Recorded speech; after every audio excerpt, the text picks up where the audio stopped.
a hadith reported in the Sunan of At-Tirmidhi, our Prophet ﷺ said, in fact Ibn Abbas narrated, that I was sitting with the Prophet ﷺ on an animal, and he said to me, Ya ghulam, oh young boy. Ibn Abbas was the cousin of the Prophet ﷺ. At the time this hadith is happening, he is probably 11 years old, 12 years old. So the Prophet ﷺ is giving him advice. He says, Ya ghulam, oh young child, oh young boy, Inni u'allimuka kalimat. I'm going to teach you some words, some wisdom that will benefit you. And this also shows that the Prophet ﷺ always took advantage of his time. He didn't waste any time. He was going from point A to point B. He had with him his cousin Ibn Abbas. They were riding the same animal. And the Prophet ﷺ is taking advantage of that, teaching him. This also shows us that the Prophet ﷺ did not trivialize the age of Ibn Abbas. Ibn Abbas was 11 years old. 11 years old is good enough to understand. And I have said many, many times, one of our problems, we treat adolescents and teenagers as if they're like little children. And if you treat them like adults, they'll act like adults. Ibn Abbas was being given a very, very profound piece of advice, despite the fact he had not even reached puberty. So the Prophet ﷺ said, oh Ibn Abbas, I'm going to teach you some phrases, memorize them, perchance you will benefit from them. And it's a beautiful hadith. It's reported also in Ibn Rajab's collection as well, and in Nawawi's 40 hadith as one of the standard collections. What is this hadith? Number one, احفظ الله يحفظك. Protect Allah subhanahu wa ta'ala, Allah will protect you. I.e., protect the commandments of Allah. Follow the commandments of Allah, and Allah subhanahu wa ta'ala will protect you. You want Allah to take care of you, follow His commandments, and Allah will do that. احفظ الله يحفظك. Number two, احفظ الله تجده تجاهك. Guard Allah and you will find Him in front of you. I.e., protect the commandments of Allah, and wherever you go, whatever you do, Allah subhanahu wa ta'ala will be there. احفظ الله يحفظك. احفظ الله تجده تجاهك.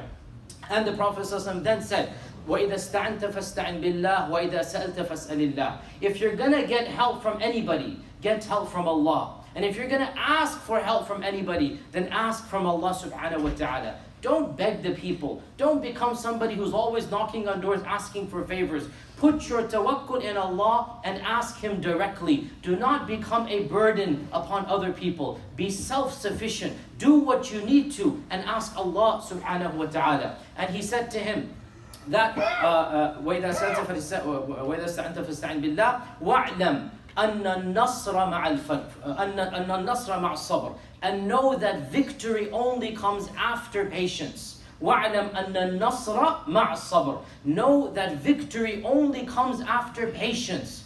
We're undergoing a severe trial right now. Islamophobia is rampant in this world.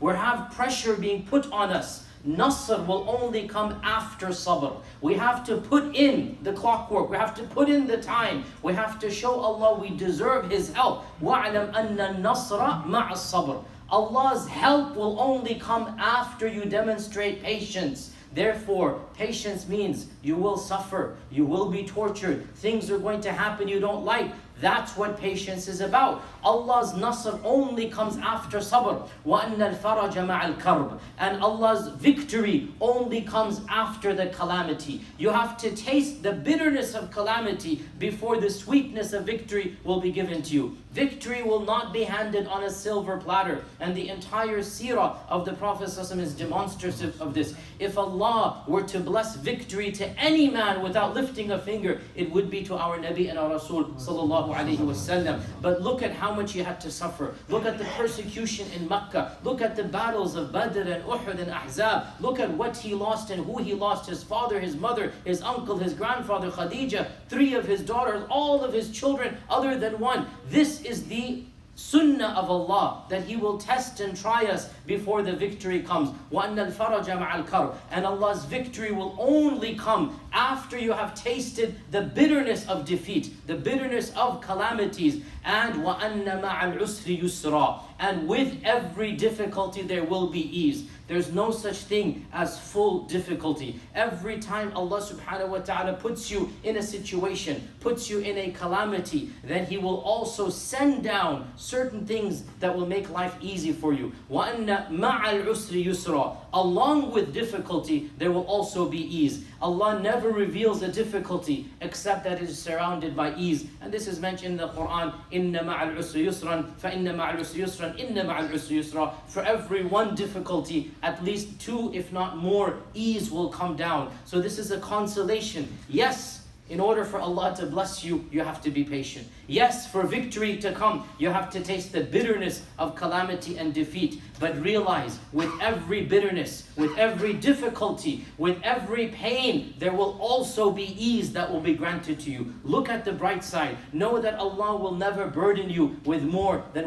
what you can bear. And then He said a beautiful phrase, وَاعْلَمْ أَنَّ الْأُمَّةَ لَوْ اجْتَمَعَتْ. Know that if this whole world gathered, على أن ينفعوك بشيء لن ينفعوك إلا بشيء قد كتبه الله لك واعلم أن الأمة لو اجتمعت على أن يضروك بشيء. The opposite. Know if this whole world gathered to benefit you, they would not be able to benefit you except if Allah had already decreed it and it was destined for you. And if this whole world gathered to harm you, they would not be able to harm you unless Allah had already decreed it for you. In other words, why fear mankind? Why fear the unknown when Allah is Allam al-Ghuyub and Allah is in control of everything? Mankind, the dangers out there, nothing can happen to you unless Allah has decreed it. You are under Allah's protection. Why worry? Why be sad? Why grieve? Why panic? Allah is in control. Know if this whole world were to gather to harm you or to benefit you, nothing could happen unless Allah had already decreed it. And the ending of the hadith is so powerful, it has become a phrase in Arabic, a method, an example, a parable. Arabs use it in common speech now. رُفِعَتِ الْأَقْلَامُ وَجَفَّتِ الصُّحُفُ. The pen has been raised and the ink has dried. In other words, Allah's qadr is going to be effective. Not you, not your enemies, not the people that help you. No one has any power other than Allah. So why should your heart worry and grieve? Put your trust in Allah, put your yaqeen in Allah, and know that whatever happens, it is Allah's qadr. So therefore your heart should be attached to Him. Don't fear the creation. Don't put your hope in the creation. All of the creation could not benefit or harm you unless Allah had already decreed it. What a beautiful, simple hadith. And I want to go over it again in English so that you understand. Oh ghulam, oh young boy, I'm going to teach you some words, so memorize them. Perhaps you will benefit from them.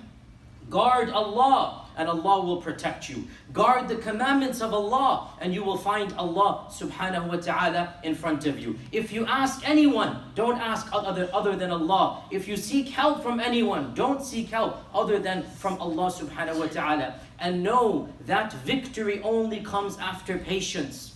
And know that Allah's aid only comes after the calamity has come. And know that for every difficulty there will be ease. And know that if this whole world gathered to harm you, they couldn't harm you unless Allah had decreed it. And if this whole world gathered to help you, they could not help you unless Allah had decreed it. The pen has been lifted and the ink has dried. May Allah subhanahu wa ta'ala make us of those who benefit from this hadith and put our trust and tawakkul in Allah subhanahu wa ta'ala. Wassalamu alaikum wa rahmatullahi wa barakatuh.